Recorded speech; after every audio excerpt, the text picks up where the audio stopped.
আমি হাট বাজারে গিয়া দেখি বেগুনের কি দর, তাই তো বেগুন রেখে দিছি লুঙ্গির ভিতর, আমি তাই তো বেগুন রেখে দিছি লুঙ্গির ভিতর।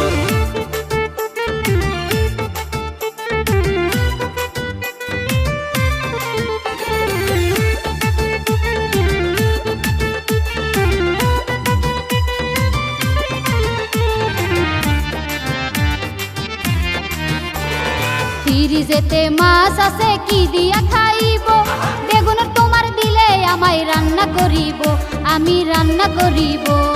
দোহাই লাগে হাত দিবা না আমার বেগুনে, বেগুনের দাম বাইরা গেছে সকলে জানে, হায়রে সকলে জানে।